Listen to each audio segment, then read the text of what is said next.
Hi students, from this lesson we are going to start the very fascinating branch of mathematics, that is the calculus. The functions form the basis of calculus and the entire study of calculus revolves around this chapter. In this lecture we are going to understand what are functions, how are they defined, their operations, kinds of functions, and lastly we will study about the concept of composite of functions. So without any moment of delay, let's begin. Before we start studying about functions, it's important for us to know about relations. A relation means that two objects or quantities are connected or linked to each other. Now, in our daily life, we come across many patterns, that characterize relations such as brothers and sisters, father and son, teacher and students, and so on. In mathematics also, we find many relations like a number m could be greater than n, any line is perpendicular to other line, any set is a subset of other set. So there are in all so many relations.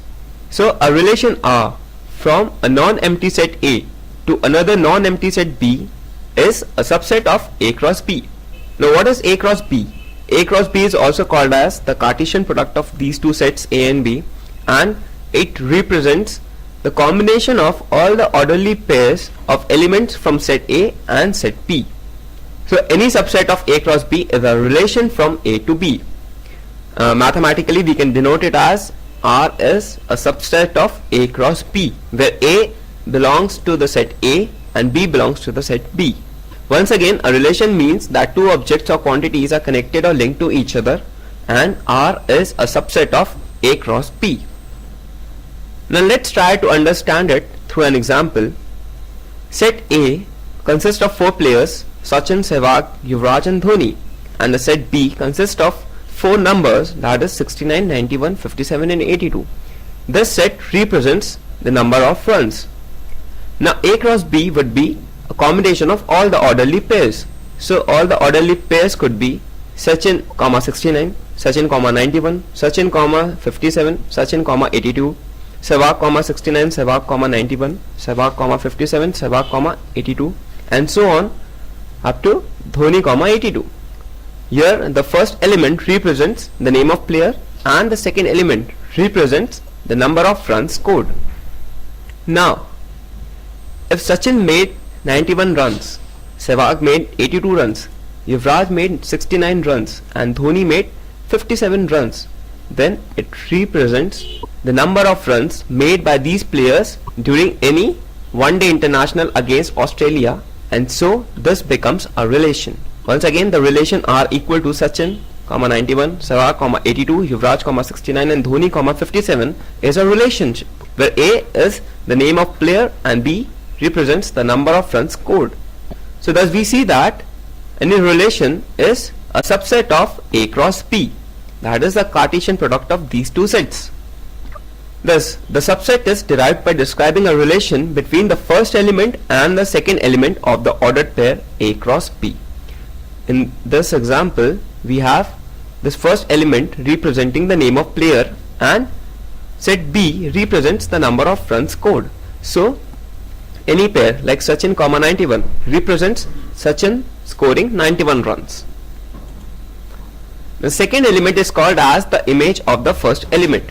If there is any relation R, then the second element, that is the element that belongs to the set B, is called as the image of the first element, the mirror being the relation. So the first is called the pre-image and the second element is called as the image. Now let's define domain of a relation. The domain of relation R is the set of all those elements A, element of set A, such that A, B is an element of R for some element B that belongs to the set B. Now it is precisely written as domain of R, that is domain of relation, and this is equal to A being element of A and A, B element of R for some B element of set B. Now in simple words we can say that it is a set of all first elements of the ordered pairs in the relation R from set A to set B, and so it is called as the domain of relation R. So all the first elements, that is the elements that belong to set A, are called as the domain of any relation R. Now what is range of a relation? The range of R is the set of all those elements B, elements of set B, such that A comma B, this is a pair, is an element of relation for some A element of set A. This range is the set of second components of all the ordered pairs which belong to relation. So all the images under the relation R belong to the range of that relation. Set B is called as the codomain of relation R. Now let's try to understand it once again through this example. Here this represents the domain. Set B represents the codomain. Now the images of elements belonging to set A is called as the range. Let's look at how to represent a relation. Now by arrow diagram, this is set A which has elements 1, 2, 3, 4, and this is set B which has elements 0 to 4. Now this element 1 corresponds to element 2 of set B, and it also corresponds to element 4. Similarly, 2 corresponds to element 4, 3 corresponds to element 4. Now A is equal to 1, 2, 3, 4. That is, this represents set A. This represents set B which has elements 0, 2, 4. Now the relation represented by these arrows is 1, 2, 1, 4, 2, 4 and 3, 4. So these pairs represent the relation represented by this arrow diagram. Now the total number of relations. Let us say that A and B are two non-empty sets having P and Q elements respectively. So total number of ordered pairs is equal to A into B, and that is equal to P into Q, because set A has P elements and set B has Q elements. Therefore the total number of subsets of A cross B would be equal to 2 to the power P into Q. Thus each subset represents a relation from A to B. Therefore the total number of relations from A to B is 2 to the power P into Q. Once again, the total number of relations is equal to 2 to the exponent P into Q, where P is the number of elements that belong to set A and Q represents the number of elements that belong to the set P. Now let's come to the main part of this lecture, that is the functions. Now what are functions?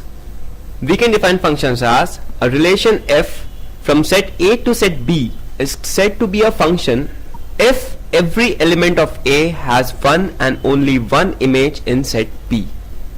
Once again, any relation f from set A to set B is said to be a function if every element of A has one and only one image in set B.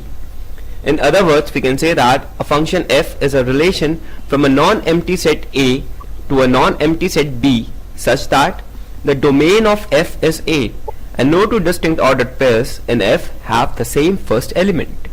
Now B is called the image of A under f. F is any function or f is any rule, and B is called the image, and A is called the pre-image of B under f. So we can think of f as any mirror, and like set A and set B, A being the element of set A, B being the element of set B. Now if every element of A has one and only one image in set B, then it is called as a function. Now we have defined a relation as a subset of set A. So functions are a relation f from set A to B such that every element has only one image in the set B. Now any function f is denoted by A to B, where A represents the set A and B represents the set P. Let us consider these two sets, set A and set B. It has got three elements 1, 2, 3, and they correspond to the elements of set B as 1 corresponds to 3, 2 corresponds to -2, and 3 corresponds to 5. Now we see that every element in set A corresponds to a different element in set P. So we can say that this is a function. Now consider this figure. It is set A and this is again set P. Now we see that 1 corresponds to 3 and 2 corresponds to 3 as well. That is 1 and 2 have the same image in set P, and 3 corresponds to -2. Therefore we can say that yes, this is also a function. That is, it satisfies the conditions for any relation to be a function. Now this represents a relation where we see that 1 corresponds to 3 and 1 also corresponds to 5.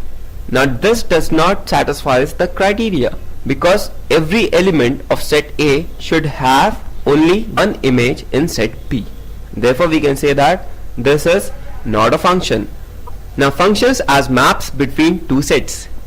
Now we have already defined function as a mapping between two sets A and B such that each and every point in A is mapped to a corresponding point in B. Now although it may happen that one point in B is mapped by more than one point in A.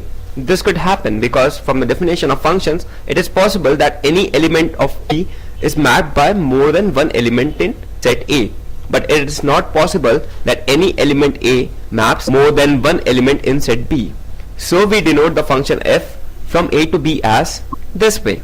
A is called as the domain of f, that is all the pre-images. Now set B is called as the codomain of f. So it is not compulsory that every element in the codomain is mapped by every element in set A. So this is called as the codomain. The range or image of f is given by the set denoted by f of A equal to fx, where x belongs to the set A. Now what is range? Range we have defined as the set of all the images. It is set of all the elements in the codomain which are mapped by all the elements in the set A. Once again, A represents the domain of f, B represents the codomain of f, and the range is represented by fx. That is, it is a set of all the images of all the pre-images in the set A. Now let us look at some of the examples of functions. Now first is a constant function. Let us say that A and B are any two sets and C is an element of B, and now C is a fixed element in set B. Then the constant function is given by fx equal to C for all x element of A. Now fx equal to C denotes that all the elements in set A maps to a single element C in the set B.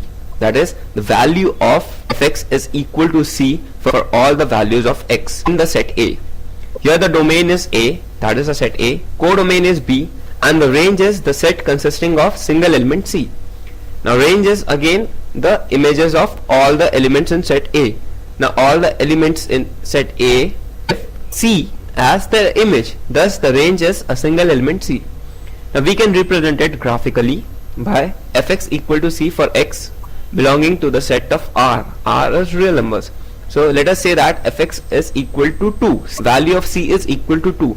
Then we get the graph of fx as fx equal to 2. Now this is a line that is parallel to the x-axis and at a distance of 2 units from the x-axis.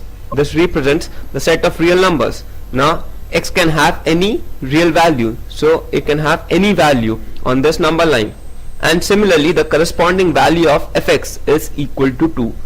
That is, for x equal to 1 we have the value of fx as 2. For x equal to 2 the value is 2. That is, if we change the values of x, still the value of fx remains the same, and that is equal to 2. So fx is a constant function, that is, it has the constant value 2 for all the values of x. Now what is an identity function? Let us say that A is any set.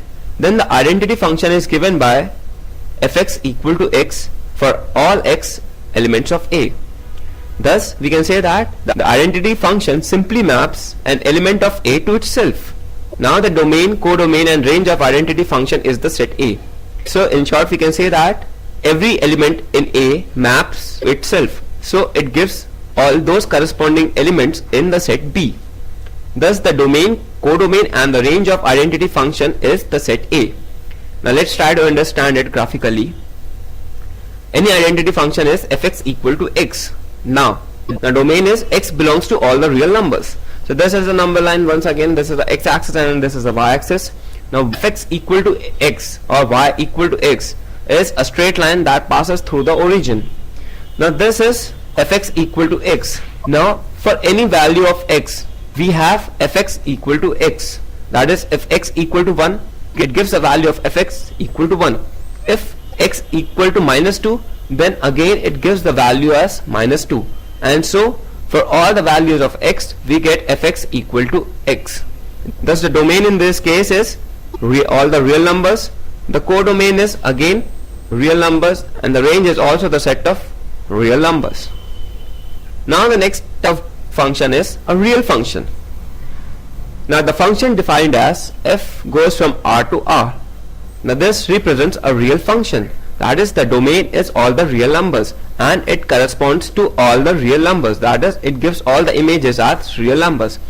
Now let us say that fx equal to x square. Now this is a real function because the domain of x is real. Now it is a function which maps any real number x to its square. Now the rule is we square the values of x and get the values of fx. So fx equal to x square maps any real number x to its square. Now the domain and codomain of f is R because we have defined the function this way. So the range is R positive union 0. That is, x square can never be negative. That is, x square is always positive. So it will take all the images as positive real numbers. So the range becomes R positive. But also when x is equal to 0, then x is also equal to 0. Thus we can say that the range becomes positive, that is, set of all positive real numbers union 0. Let's try to understand it graphically. Now this is the curve for fx equal to x square or y equal to x square. We see that for all the values of x, we have fx as positive, that is greater than or equal to 0. Fx does not take any negative value. Thus the range becomes all the positive real values, and also we see that at x equal to 0 we have fx equal to 0. Now the values of fx are the square of the values of x. That is, if x is equal to 0, then fx is equal to 0. If x is equal to 1, we get the value of fx as 1. If x is equal to 2, we get the values of fx as 4, and so on. Also we see that f of minus 2 is equal to 4. Thus, for two values of x, that is 2 and minus 2, we get fx as equal to 4. Once again, fx equal to x square is a real function which takes all the real values and gives the range as all the positive real numbers, the inclusion of 0.